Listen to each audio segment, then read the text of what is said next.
So today we're talking about feedback loops and how they're so important and how literally this one little system, I'd like to say, has changed every single part of my business, and how this isn't even like a little 2021 tactic.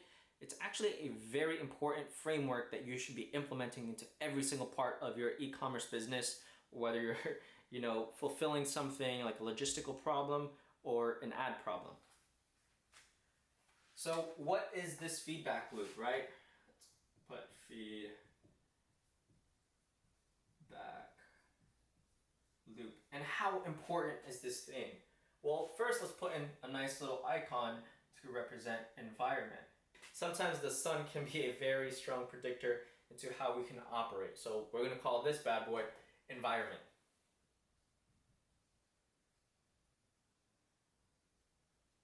Boom. Right? And then now you're going to have your whole series of inputs. Can't spell for my life. You're going to take them through a whole series of actual processes. And then with that, you're going to get outputs. And then what you do with those outputs, let's say like a product, or your desired effect from your actual input, you're going to take them through a whole series of feedback.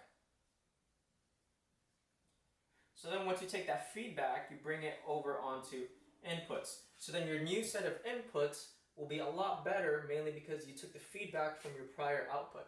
So this is an ongoing cycle of learning, constantly learning, right? But what does the environment have to do with that? So quick little example, one little thing is, let's say you're trying to fulfill orders in less than 2 days, right? You get a whole series of inputs.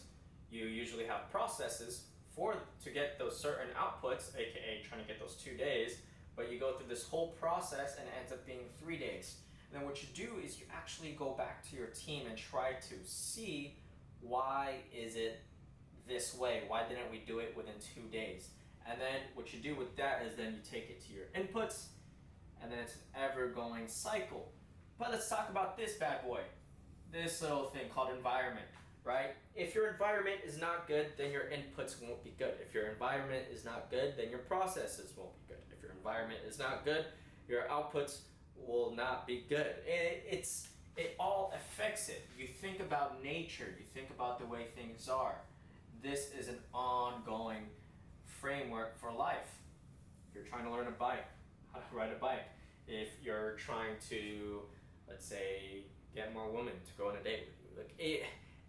It's an ongoing cycle of learning. And quite frankly, if you think about it, this is kind of how machine learning works.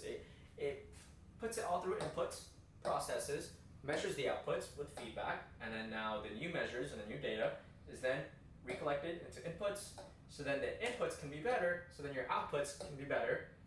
So your process can be better, so then your outputs can be better, so then your feedback can be better. So it's an ongoing cycle of actually trying to refine a product, refine a system, refine a service. That's about it.